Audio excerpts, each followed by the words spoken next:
మౌలి గారు మహాభారతాన్ని రిఫరెన్స్ చేసుకుంటున్నారు.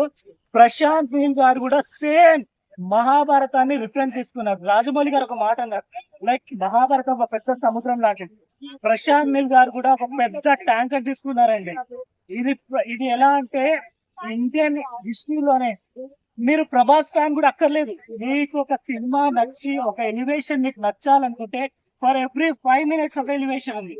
దీంట్లో అన్ని క్యారెక్టర్స్ నేనైతే అసలు ఇంటర్వెల్ తర్వాత సినిమా అయిపోతుంది అనుకో, బట్ సెకండ్ హాఫ్ లో ఎవ్రీ 5 minutes ఒక ఎలివేషన్ ఉంది boss. Complete Mahabharata Ramayana mythological గా ఇది ఒక కంప్లీట్ బ్లాక్ బస్టర్. ఎందుకంటే రామ్ చరణ్, జూనియర్ ఎన్టీఆర్, మహేష్ బాబు, ఇంకా అల్లు అర్జున్ వీళ్ళందరికీ బ్లాక్ బస్టర్ వచ్చాయి. బట్ ప్రభాస్ అన్న ఒక్కడికి from the last 7 years I'm being a Mahesh Babu fan.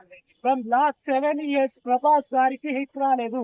Prabhas గారికి బ్లాక్ బస్టర్ చాలా బాగుంది. And Radhe Shyam is the classical movie and Adipurush is the mythological. But Prabhas గారి కట్అవుట్ కి సినిమాలో కూడా I don't want to reveal the secret, but ఒక కొన్ని dialogues ఉన్నాయి. కట్అవుట్ పర్సన్ అని, కట్అవుట్ పర్సన్ కి కట్అవుట్ బ్లాక్ బస్టర్ వచ్చింది బాస్. మీరందరూ రివ్యూస్ కూడా చూడకండి, just go and watch the movie అంతే.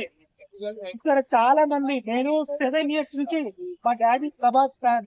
డాడీ నేను చెప్తున్నాను కదా, ఇప్పుడు మా నాన్నగారి రోజు ఉంటే పక్కన మా డాడీ తీసుకొచ్చేవాడిని. ప్రభాస్ ఫ్యాన్ కృష్ణం రాజు గారు మీ అబ్బాయి బ్లాక్ బస్టర్ కొట్టాడండి.